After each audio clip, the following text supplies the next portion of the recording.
And how can Arsenal be so reliant on Kieran Tierney? He's only just in the door.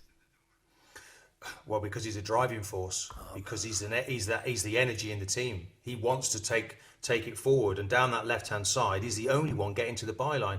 Again, last night, I think both teams had an equal number of shots at goal, but the ball is not coming in from the byline. It's crosses that they're favourites to win it all the time, Palace, and Arsenal can't play that effective football that they want to play. Yeah, but Marty, Kieran Tierney is a left back. I saw regularly, because I used to go over there with my mate Stagger Lee Langton.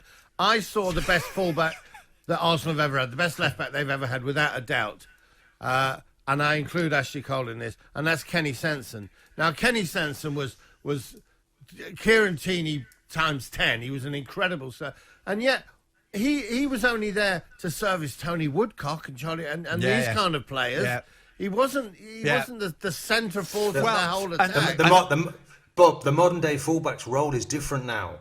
Look, Kenny Sansom, you're right. In the modern day game, he would have been absolutely comfortable. He was brilliant, both defensively and going forward. But Tierney is so important to Arsenal at the moment. It can't be about one player. And very often it is. Yeah. And that's why Arsenal need to get this collective group together, this force, this energy, that when they come onto the pitch, they're gonna stop at nothing before they can win it. I agree with you, And it was Martin. so obvious that he wasn't available last night. But mate, my big mate Ewan, who's Scottish, down in London for a while and is a big Arsenal fan, he messaged me during it and said, Jim, why does Aubameyang look like a completely different player since he signed his new contract? This is a worry, and it's almost like what Arsenal do in desperation. I take nothing Aubameyang, and I understand that position Arsenal were in.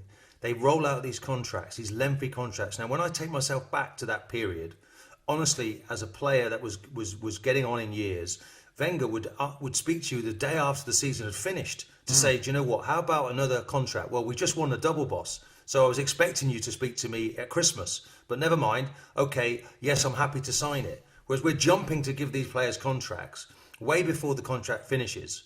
And I think with Aubameyang, I think he's a good guy. I wasn't happy that he only spoke to the media after Arsenal had won 4 games. I wanted my captain to speak when we were losing games. I don't know whether that's stage managed and he's not allowed to speak, but he should have wanted to speak. But anyway, nonetheless, you do your talking on the pitch, and at the moment, he's not quite with it. No. But we've got to help him. We've got to help him to find his best. Sure. And that's the rest of the team, the responsibility of the manager. But at the moment on the wing, it's not happening for him. He needs to play either centrally or sit and look at it and watch it and grow that passion and desire to get back to where he was this time last season.